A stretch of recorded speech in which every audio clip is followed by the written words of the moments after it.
Money screams, but wealth whispers, and on this freezing Tuesday at Teterboro Airport, Samuel Worley was screaming at the top of his lungs. He saw a black woman in a hoodie sitting in the VIP lounge and assumed she was cleaning staff. He mocked her, snapped his fingers at her, and tried to kick her off the tarmac. He thought he was the king of the world because he chartered a seat on a private jet. He didn't realize the woman he was abusing didn't just buy a ticket. She bought the plane, and by the time they hit 30,000 feet, his career would be over. The air inside the signature flight support terminal at Teterboro Airport smelled of espresso and aggressive cologne. It was the specific scent of money, new, impatient money. Outside, the New Jersey winter whipped against the floor-to-ceiling glass, but inside, the climate was controlled to a perfect 72 degrees.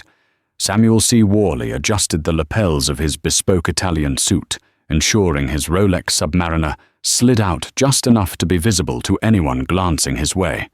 He was pacing the lounge, barking into his iPhone, his voice echoing off the marble floors. "I told you, dumping the stock is a mistake, Jerry. I don't care about the regulatory hearing. I'm flying out to Aspen right now to close the merger. By Monday we'll be liquid. Just hold the line." Samuel ended the call and looked around the lounge with a sneer.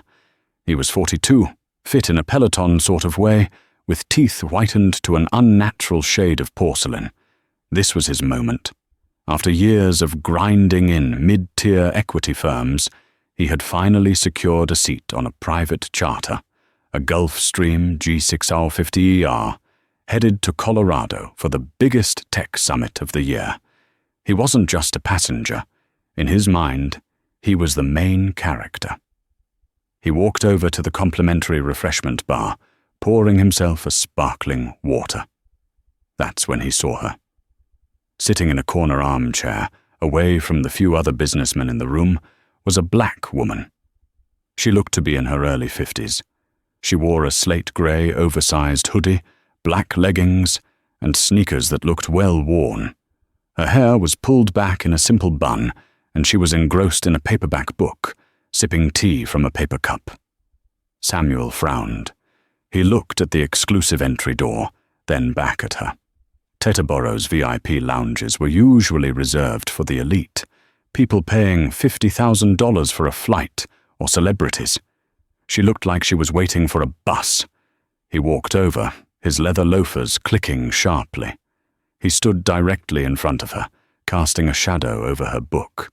She didn't look up. "Excuse me," Samuel said, his voice dripping with condescension. The woman turned a page. "Mm-hmm. The staff break room is down the hall, near the hangars," Samuel said, pointing a manicured finger toward the exit.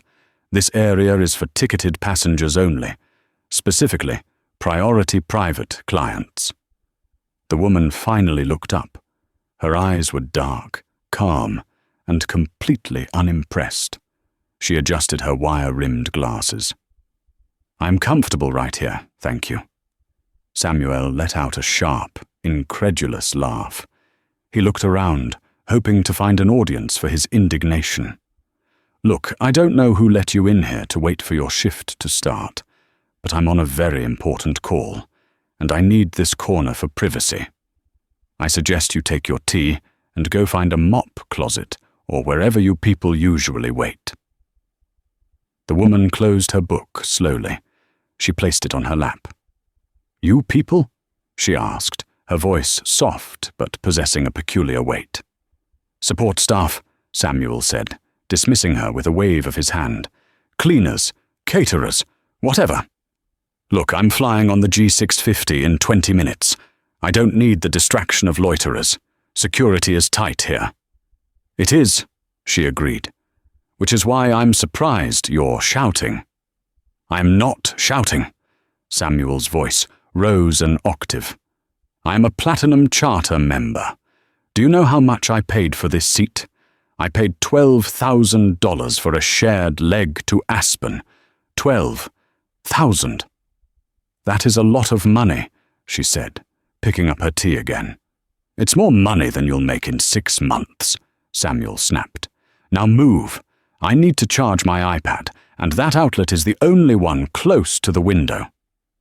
The woman looked at the outlet, then at him. She didn't move. She simply opened her book again. There is an outlet behind you, sir, and plenty of empty chairs.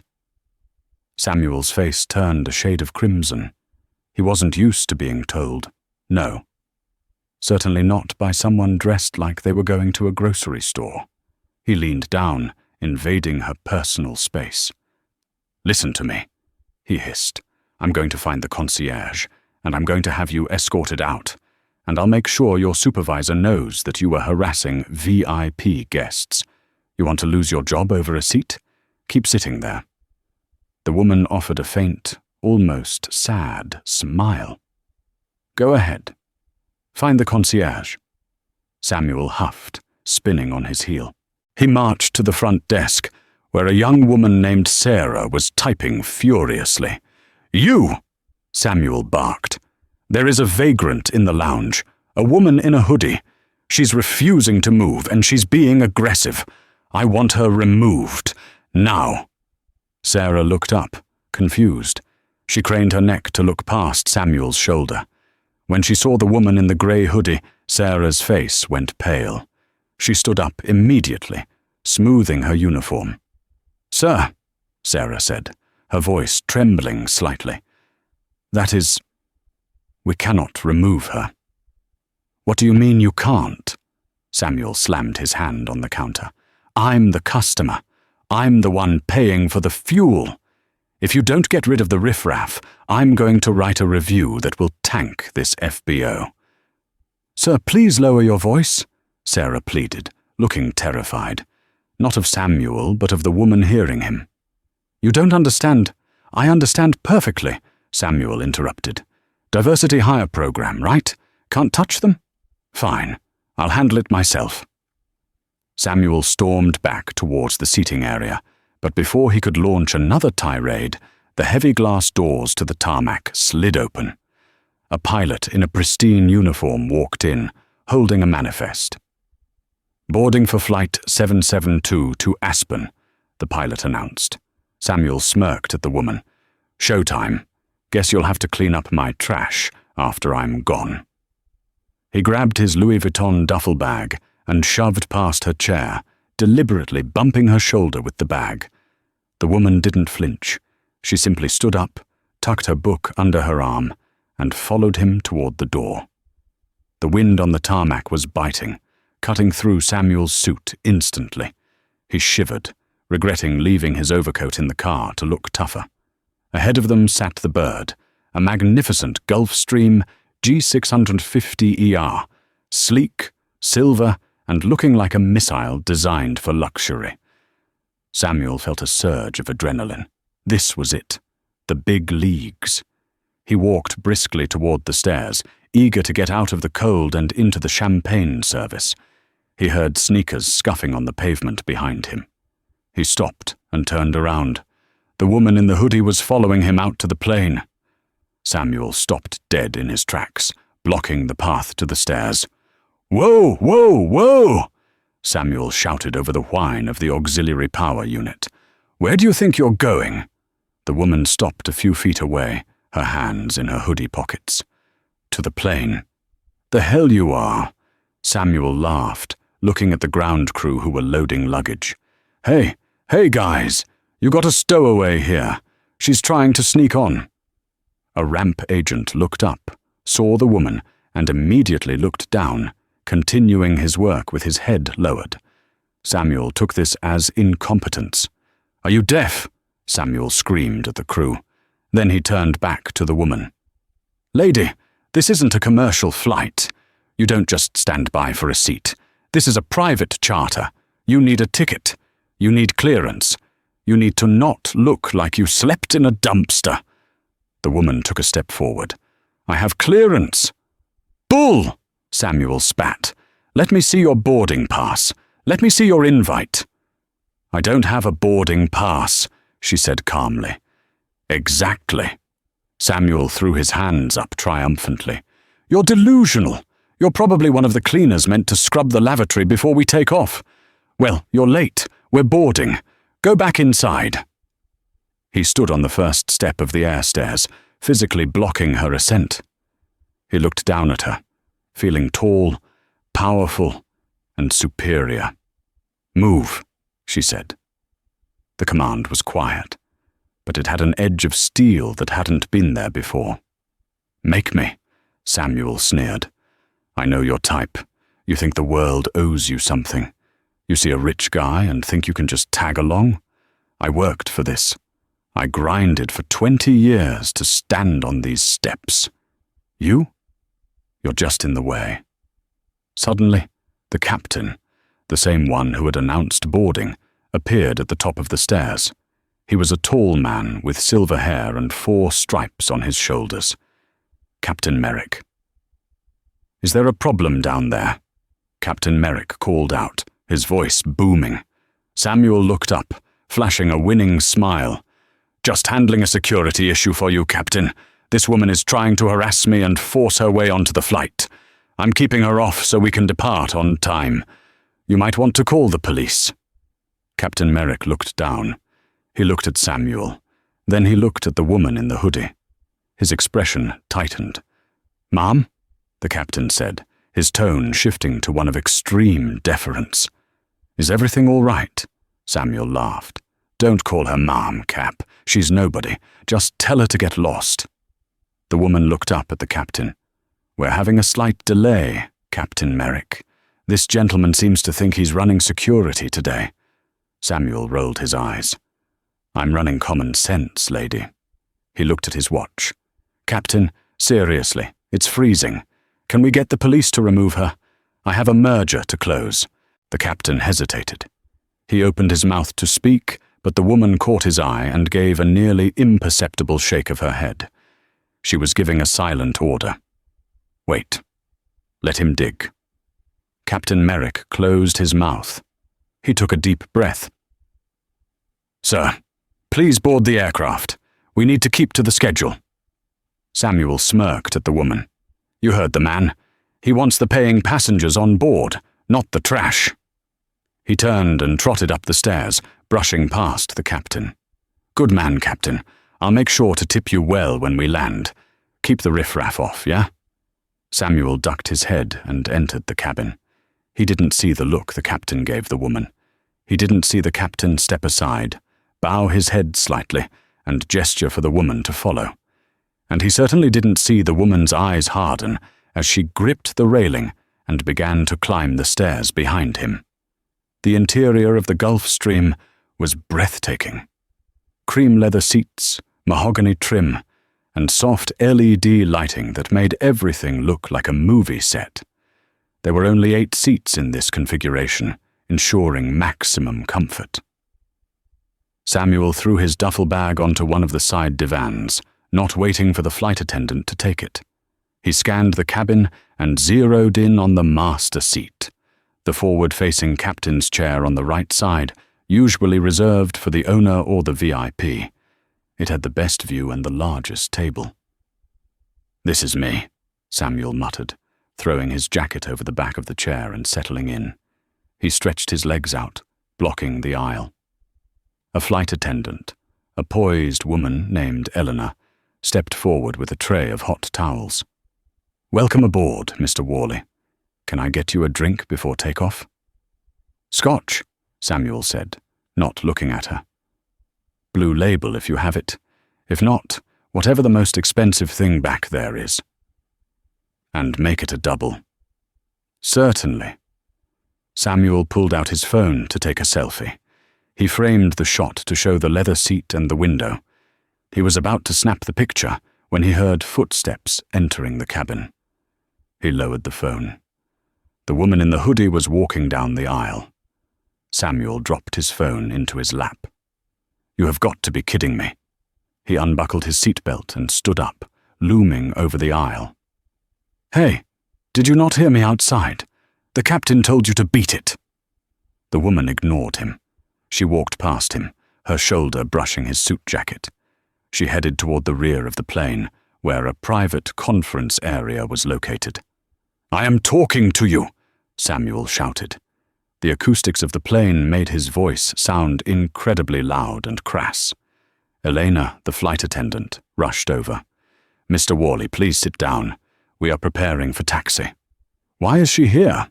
Samuel pointed a shaking finger at the woman, who was now settling into a seat in the back, opening her book again. "I paid for a private charter experience. I didn't pay to fly with a homeless person who slipped past security." "Sir," Elena said, her voice tight, "she is on the manifest." "Manifest?" Samuel scoffed. "What, is she a charity case? Did the charter company donate a seat to the underprivileged? This is unbelievable." He turned around and glared at the woman. "Hey, Charity, you enjoy the ride, okay? Try not to steal the silverware." The woman looked up over her glasses. "Mr. Worley, was it?" "That's right, Samuel Worley. Remember the name, because I'm going to be the one filing the complaint about you. Mr. Worley," she continued, her voice even, "I suggest you sit down and drink your scotch. You are disturbing the peace." "I'm disturbing the peace?" Samuel laughed, looking at Elena for support. "This is rich. Okay, fine. If the airline wants to play social justice warrior and let you fly, fine. But don't you dare come into the front cabin. You stay back there. Do not talk to me. Do not look at me." He sat back down hard in the master seat. "Unbelievable," he muttered loudly. "Ruins the whole aesthetic." Eleanor handed him his scotch. Her hands were shaking slightly. She leaned in close. "Mr. Worley, I would strongly advise you to be respectful to the other passenger." Samuel took the glass and downed half of it in one gulp. "Respect is earned, sweetheart. And she hasn't earned a dime in her life, judging by those shoes." The engine spooled up, a high-pitched whine that vibrated through the floor. The pilot's voice came over the intercom. "Good afternoon, folks. This is Captain Merrick. We're cleared for taxi. Flight time to Aspen is 3 hours and 40 minutes. We're expecting a smooth ride, but please keep your seatbelts fastened. We'll be in the air shortly." Samuel buckled his belt, feeling the thrust of the engines push him back into the soft leather. He closed his eyes, visualizing the deal he was going to close. He imagined the bonus check. He didn't notice that the flight attendant, Elena, was walking to the back of the plane. Not to the galley, but to the woman in the hoodie. He didn't see Elena crouch down next to the woman, whispering urgently. He didn't see the woman nod slowly and hand Elena a small black card from her pocket. The plane rocketed down the runway and lifted into the grey New Jersey sky. Samuel looked out the window, watching the world get smaller beneath him. He felt like a god. He had no idea that the plane wasn't going to Aspen anymore. At 41,000 feet, the sky was a deep, bruising purple. The Gulfstream G650ER was cruising at Mach 090, slicing through the atmosphere with a silence that money alone could buy. Inside the cabin, however, the noise level was entirely determined by Samuel Worley. He had finished his second blue label and was now on his third. The alcohol had stripped away the thin veneer of corporate professionalism, leaving behind only the raw, unfiltered entitlement of a man who believed the world existed to serve him. "Elena!" Samuel barked, rattling the empty crystal glass against the polished mahogany side table. "We're 40 minutes in. Where is the catering? I ordered the sea bass. And tell the pilot to smooth it out. I felt a bump back there." Elena appeared from the galley. She looked stressed. Her usually perfect bun was slightly askew, and there was a tightness around her eyes. "Mr. Worley, dinner will be served shortly. However, we are currently prioritizing a service request for the other passenger." Samuel froze. He slowly lowered his glass. "Excuse me?" "The other passenger requested tea and the light lunch menu," Elena said, her voice steady but cautious. I am preparing her tray now." Samuel stood up, his face flushing a deep, dangerous red. "You are prioritizing her. Over me. I'm the primary charter. I'm the one paying the invoice. She's a stowaway charity case." "She is a guest on this aircraft, sir," Elena replied. "She's a distraction," Samuel shouted. He pushed past Elena, marching down the aisle toward the rear cabin. The woman in the hoodie was no longer reading her paperback. She had a laptop open on the folding table in front of her. It wasn't a consumer laptop. It was a rugged, high-security machine. She was typing rapidly, her eyes scanning lines of data that Samuel couldn't make out from a distance. He stopped at her row, looming over her. Hey, I'm talking to you."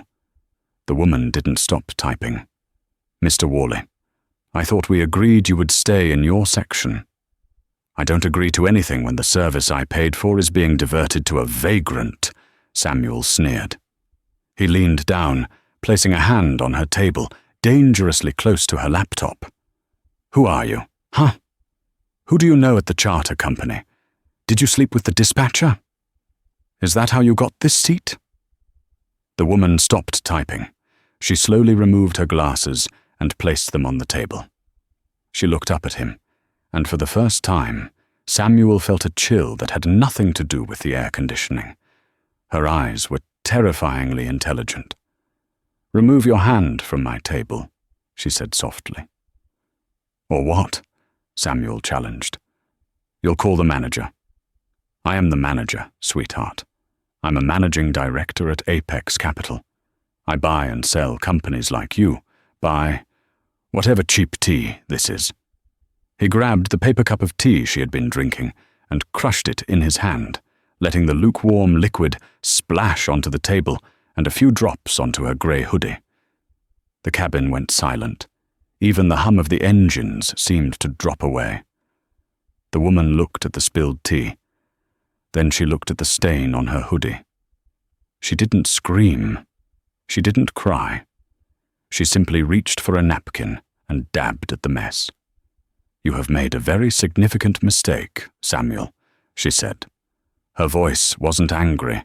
It was factual, like a doctor diagnosing a terminal illness. "The mistake was letting you on this plane," Samuel retorted. He wiped his wet hand on her headrest. "Elena, clean this up, and bring my sea bass. If I have to wait another 5 minutes, I'm docking your tip." He turned and swaggered back to the front of the plane, feeling a rush of dominance. He had put her in her place. He sat down in the master seat, opened his iPad, and connected to the plane's Ka-band Wi-Fi. He pulled up the flight tracker app, wanting to see how close they were to Colorado. He loved watching the little airplane icon move across the map. He frowned. The icon wasn't pointing west toward Aspen. It was banking hard. Specifically, it was banking northeast. "What the?" Samuel tapped the screen. "Broken piece of junk technology." He looked out the window. The sun was shifting position. They were definitely turning. He hit the flight attendant call button repeatedly. Ding! Ding! Ding! Elena appeared, looking paler than before. "Why are we turning?" Samuel demanded. "I'm looking at the tracker. We're heading toward, looks like Chicago or Detroit. Why aren't we going to Aspen?" "Captain Merrick has determined a diversion is necessary," Elena said stiffly. Samuel laughed, clapping his hands. "Aha! I knew it. It's her, isn't it? The stowaway. She caused a security issue? Or did the airline finally realize she doesn't belong here?" "There is a security concern regarding a passenger," Elena said carefully. "The captain has decided to land at the nearest suitable airport to resolve the situation." "Yes," Samuel punched the air. "Justice! Finally! Oh, this is rich. I hope the cops are waiting. I want to see her dragged off in handcuffs. I'm going to video record it." He leaned back, completely satisfied. "You know what, Elena? Forget the sea bass.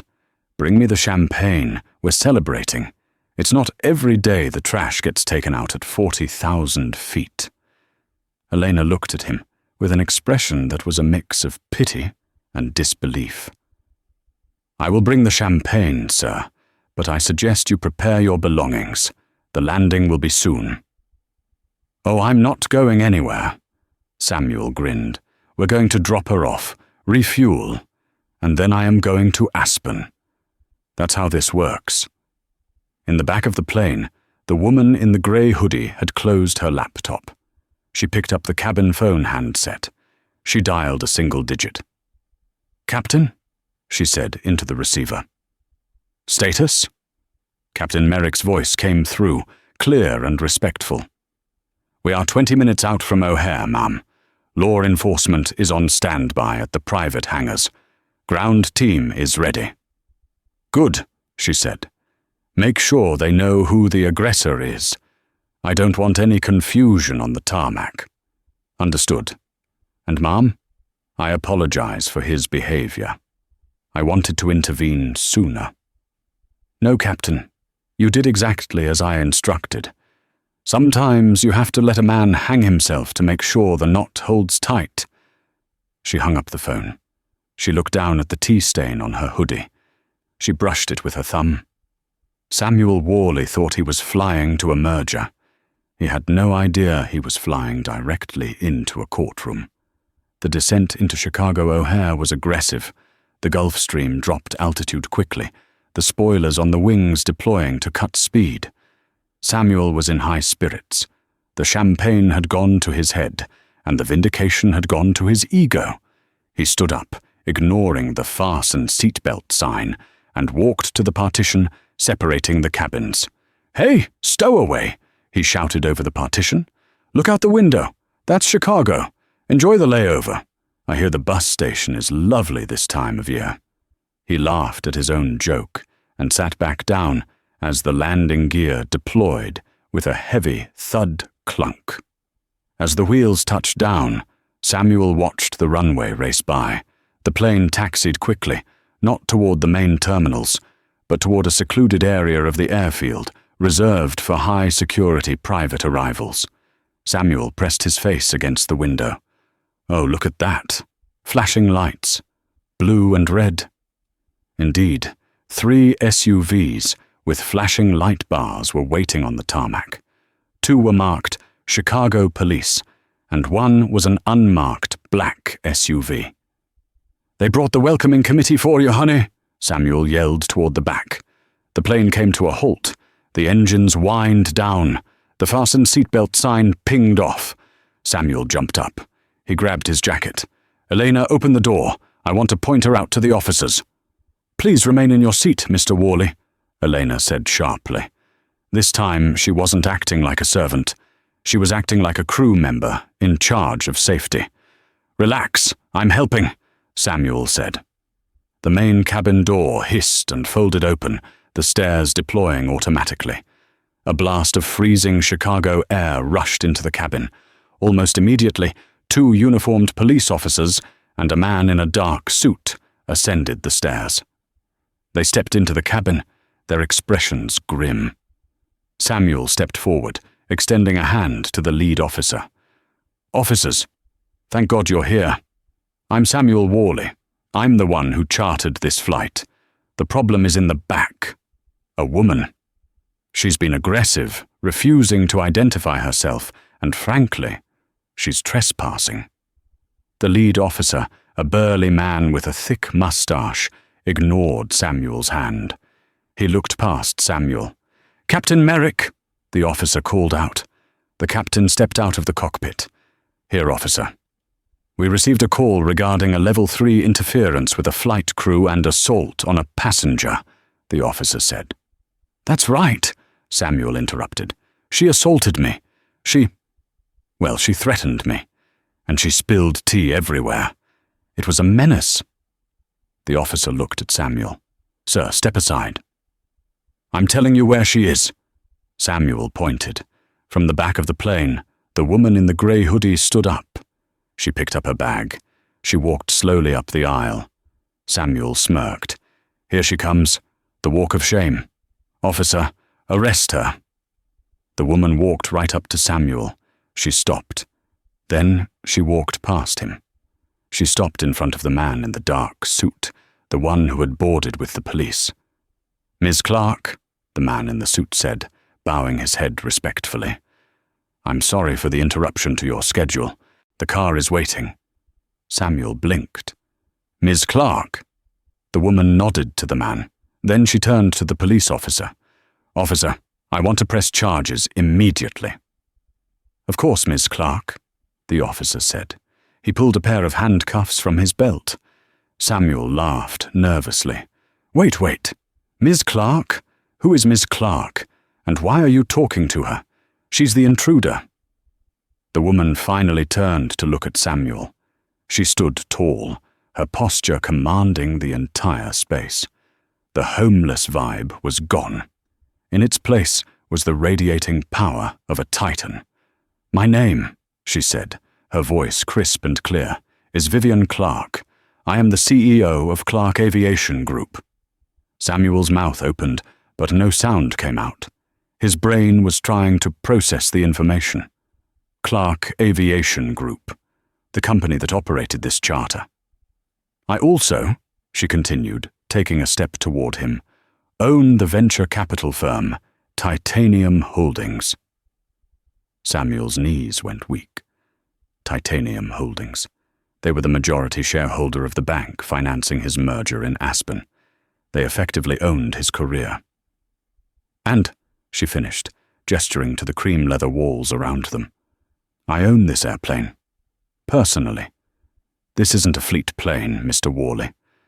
This is my private jet. I was flying it to Chicago for maintenance when my scheduler told me we had a desperate client willing to pay a premium for a ride to Aspen. I told them to let you tag along because I was heading that way, and I believe in efficiency." The silence in the cabin was deafening. Samuel looked at the captain. The captain nodded solemnly. He looked at Eleanor. Eleanor was smiling, a cold, satisfied smile. You own the jet?" Samuel whispered. "I do," Vivian said. "And I do not tolerate abuse of my staff. I do not tolerate racism. And I certainly do not tolerate men who think a $12,000 ticket gives them the right to treat human beings like garbage." She turned to the police officer. "He assaulted me by throwing hot tea on me. There are witnesses and stains to prove it. He interfered with the flight crew by disobeying direct orders from the captain, and he has been verbally abusive for the duration of the flight." The officer turned to Samuel. The handcuffs clicked open. "Samuel Worley," the officer said, grabbing Samuel's wrist. "You are under arrest." "No!" Samuel shrieked, pulling back. "You can't do this. Do you know who I am? I have a meeting in Aspen. I'm closing a merger. If I miss this meeting, I lose everything." Vivian Clark checked her watch. "You already lost everything, Samuel. I just sent an email to the board of directors at Apex Capital and to the partners at the firm you were meeting in Aspen. I informed them that Titanium Holdings is pulling all financing for the merger due to the unethical and volatile conduct of the lead negotiator." Samuel's face went white. You tanked the deal?" "You tanked the deal," Vivian corrected. "I just signed the death certificate." "Get him off my plane," she ordered the police. "This is illegal," Samuel screamed as the officers spun him around and cuffed his hands behind his back. "I paid for this seat. I have a contract." "Read the fine print, Mr. Worley," Vivian called out as they dragged him toward the door. Clause 14, Section B. The owner reserves the right to terminate transport at any time for conduct deemed detrimental to the safety or comfort of the crew. Samuel was hauled down the stairs, kicking and screaming into the biting Chicago wind. He looked back up at the door, hoping for mercy. Vivian Clark stood at the top of the stairs, looking down at him, just as he had looked down at her on the tarmac in New Jersey. "Officer!" Vivian shouted down. "Make sure you get his mug shot. I want to frame it for the lounge." "You be—" Samuel screamed, but the officer shoved him into the back of the squad car, slamming the door on his career, his reputation, and his freedom. Vivian watched the cars drive away. She took a deep breath of the cold air. She turned to Captain Merrick. "Captain, I'm sorry for the delay. Do we have enough fuel to get me to my actual meeting?" "We'll top off and be ready in 30 minutes, Miss Clark," the captain smiled. "Excellent. And Eleanor?" "Yes, Miss Clark?" "Open a bottle of the blue label. I believe there's plenty left now that the trash has been taken out." Samuel Worley spent exactly 14 hours in a holding cell at the O'Hare precinct, and every single second was an insult to his existence. The space was a 6x8 concrete box that smelled of stale urine, industrial bleach, and the cold, metallic scent of despair. It was a violent contrast to the cream leather, mahogany trim, and climate-controlled perfection of the Gulfstream GEG 150R he had occupied just hours before. Samuel sat on the edge of a stainless steel bench, his bespoke Italian suit wrinkled and stained, his knees bouncing with a manic, furious energy. He wasn't sorry. He was incensed. In his mind, this was a misunderstanding, a massive, litigious overreaction that he would fix the moment he got his hands on a phone. He was Samuel Worley. He fixed billion-dollar discrepancies. He could certainly fix a misunderstanding with a flight crew.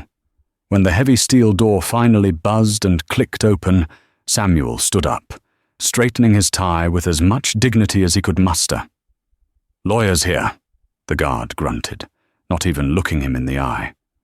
Samuel walked out into the processing area, expecting to see the firm's senior counsel, perhaps even a partner. Instead, he saw Dave, a 26-year-old junior associate who looked like he was about to vomit. Dave was clutching a briefcase to his chest, his knuckles white. "Dave!" Samuel barked, his voice raspy from dehydration. "Where is Henderson? Why did they send you?" "Mr. Worley," Dave whispered, looking around nervously, as if being seen with Samuel was a contagion. "We need to go. Now. The car is out back." "Relax, Dave. It's a simple assault charge. We'll plead it down to disorderly, pay a fine, and I'll be in Aspen by tomorrow evening." Samuel held out his hand. "Give me my phone. I need to call the partners and explain that a crazy woman hijacked the flight." "Samuel, don't—" Dave started, his voice trembling. "Give me the phone, Dave." Dave flinched and handed over the sleek black iPhone. Samuel snatched it, marching toward the exit doors. He held the power button. The Apple logo appeared. As they stepped out into the biting Chicago night and into the back of a waiting Uber, the phone booted up. It didn't just turn on, it exploded. The device vibrated so violently in Samuel's hand, it almost slipped from his grip. A continuous, unbroken stream of notifications cascaded down the screen, a digital waterfall of noise. 412 missed calls, 3,000 plus LinkedIn notifications, 99 plus new emails, Twitter mentions, 50,000 plus. "What is this?" Samuel muttered, his brow furrowing. "Is this a glitch?" "It's not a glitch," Dave said, staring out the window at the passing streetlights. "It's the end." Samuel opened Twitter.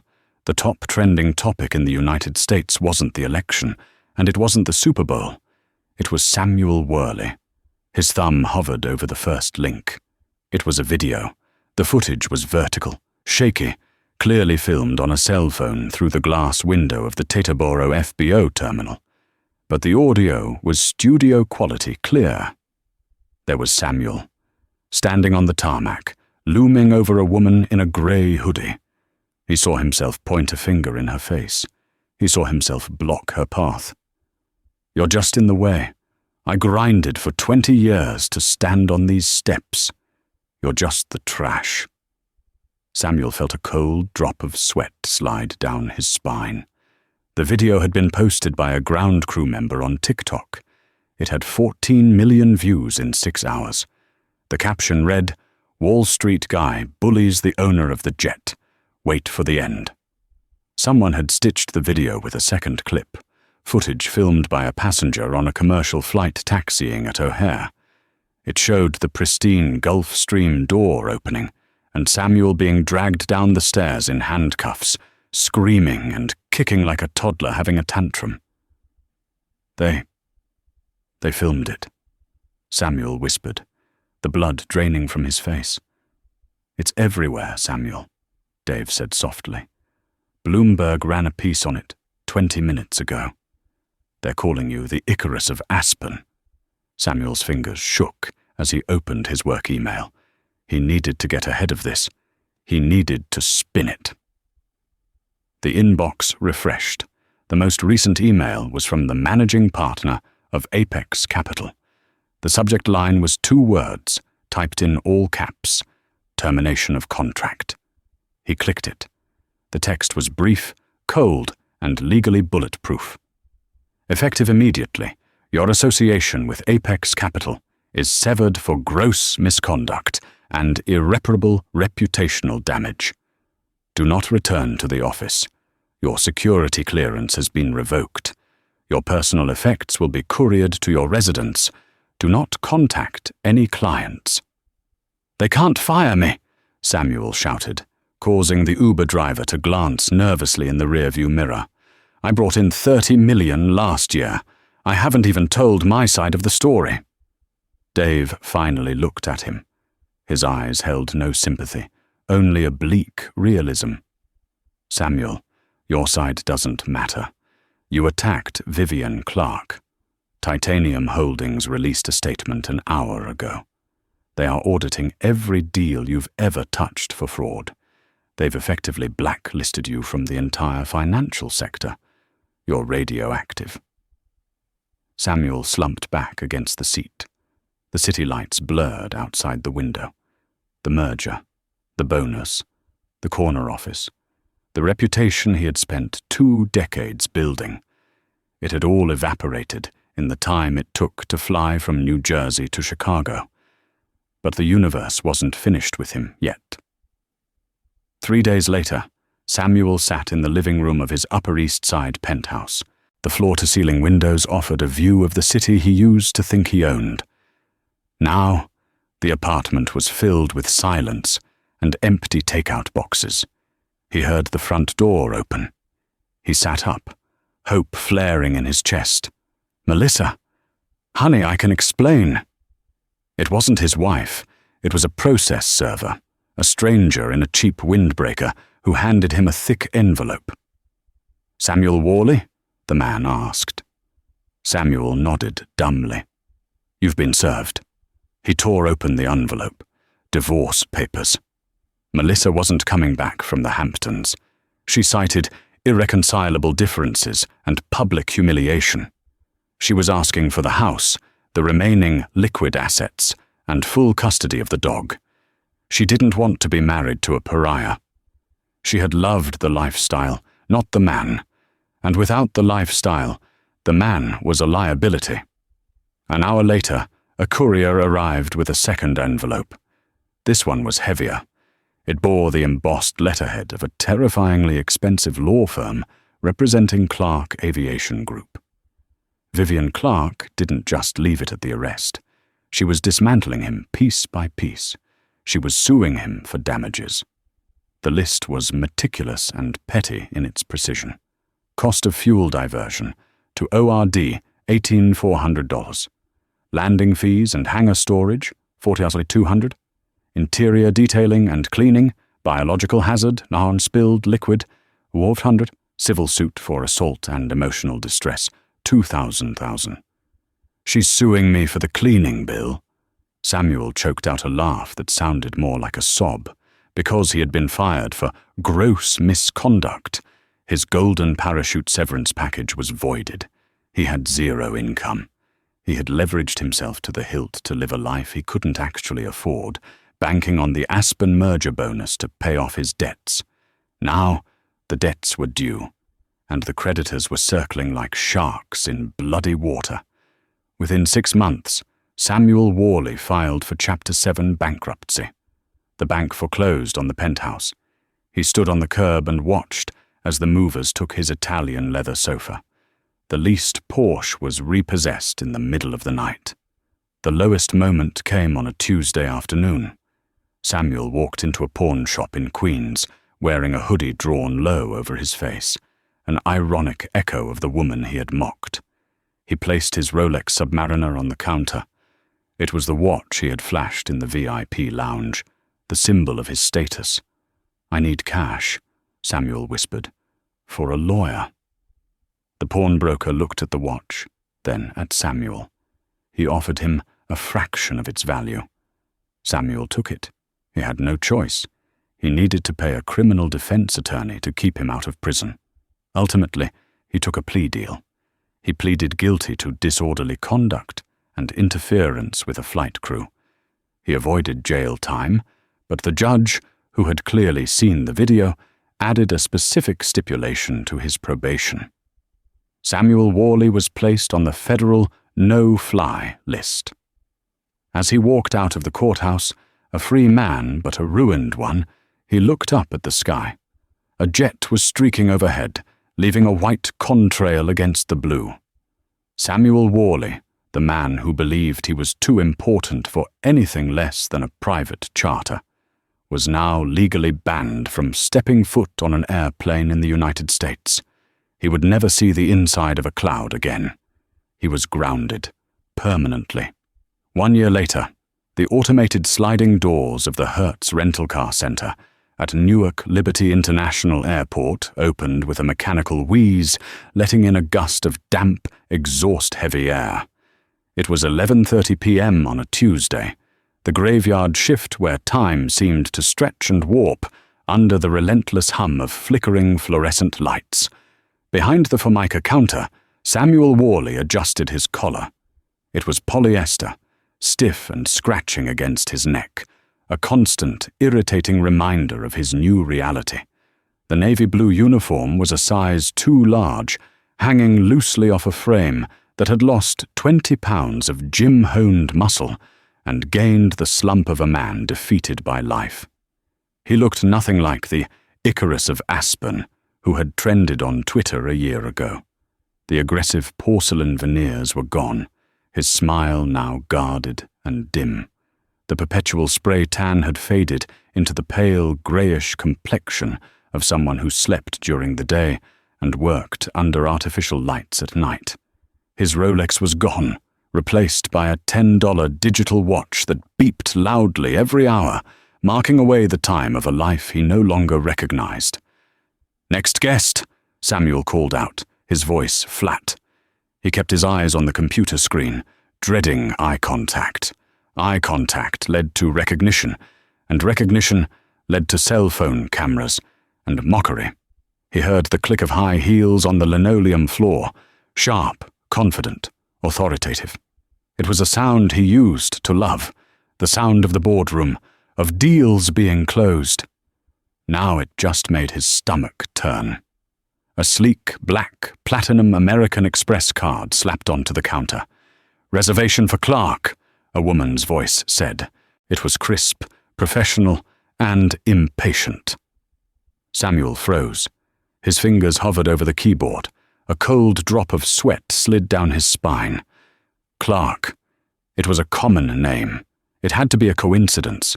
There were thousands of Clarks in New York.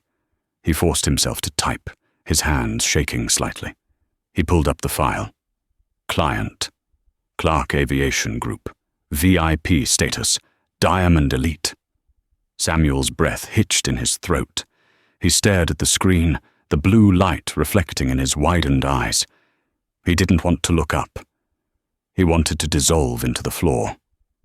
He wanted to run out the back door and into the rain. "Is there a problem?" the woman asked. Samuel slowly raised his head. Standing before him was a young executive assistant, sharp in a tailored suit, tapping her foot. But Samuel looked past her. Standing near the exit, illuminated by the harsh street lights outside, was a figure he would never forget. Vivian Clark. She was finishing a call on her cell phone, her posture as regal as a queen. She wasn't wearing the grey hoodie today. She was wrapped in a camel hair trench coat that looked soft enough to sleep in, with a silk scarf tied effortlessly around her neck. She looked untouched by the grime of the airport, untouched by the late hour, and certainly untouched by the man who had tried to destroy her dignity a year ago. Samuel felt a wave of nausea. He was trapped behind the counter, a prisoner in a polyester uniform. "Sir?" the assistant pressed. "The reservation?" "Right, yes. Apologies," Samuel stammered, his voice cracking. He looked back at the screen, desperate to get them out of there as fast as possible. "I see here you have a reservation for a luxury SUV, an Escalade or similar." He looked at the inventory list. It was all red zeros. The lot was empty. Unfortunately, Samuel swallowed hard, the taste of bile rising in his throat. "We are completely sold out of the luxury class tonight. A flight from London diverted here, and they took everything." The assistant scoffed. "We have a reservation. Ms. Clark does not wait." "I understand," Samuel said, his voice trembling. "But the only vehicle I have available, the only thing on the lot, is a Dodge Grand Caravan, a minivan." "A minivan?" the assistant repeated, her voice rising in disbelief. "You expect Vivian Clark to ride in a minivan?" The commotion drew attention. Vivian pocketed her phone and turned. She walked toward the counter, her movements slow and deliberate. Samuel instinctively hunched his shoulders, making himself smaller. He stared intently at the keyboard, praying she wouldn't see his face. "Please don't look. Please don't know me." Vivian arrived at the counter. The scent of her perfume, jasmine and sandalwood, drifted over him. It smelled like money. It smelled like the life he had thrown away. "What seems to be the issue?" Vivian asked. Her voice was calm, possessing that same quiet power that had silenced the cabin of the Gulf Stream.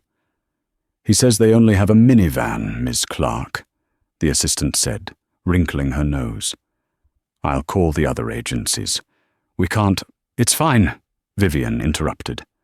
"But Miss Clark—" "I said it's fine." Vivian turned her gaze to the agent behind the counter. "Key, please." Samuel had no choice. He had to hand it to her.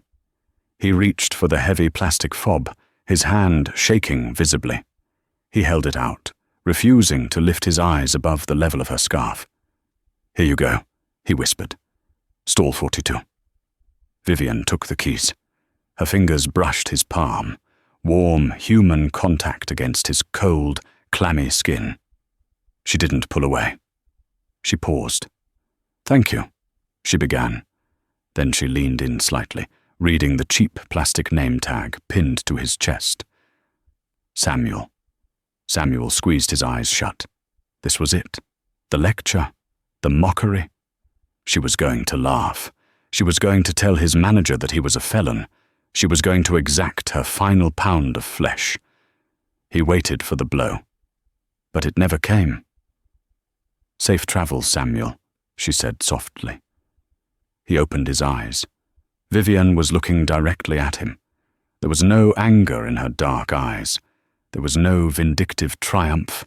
There was only a profound, crushing pity. She looked at him, not as an enemy, but as a tragedy. She looked at him the way one looks at a car wreck on the side of the highway, with a somber realization of how quickly things can go wrong. She turned and walked away, her heels clicking a steady rhythm on the floor. Samuel stood frozen.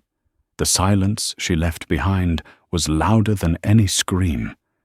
He watched her walk through the automatic doors, the wind catching her coat as she stepped out into the rain to a waiting driver who would take the keys for her. He realized then that she hadn't needed to ruin him. She hadn't needed to get him fired from this job. His punishment wasn't her anger. His punishment was her indifference.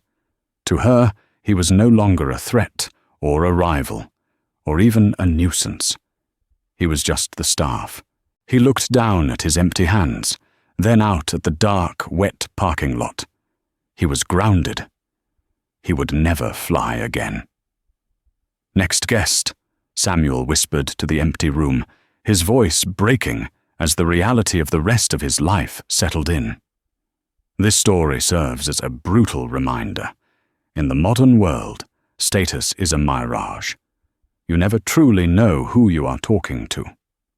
Samuel Worley judged a book by its cover, assuming that a hoodie meant poverty and a suit meant power. He failed to realize that the loudest person in the room is usually the weakest, and the quietest person is often the one holding the keys to the kingdom. It costs absolutely nothing to be kind to a stranger. But as Samuel found out, being arrogant can cost you everything. He lost his career, his fortune, and his freedom because he couldn't muster basic human decency for someone he deemed beneath him. The next time you feel the urge to judge someone based on their appearance, remember the grey hoodie.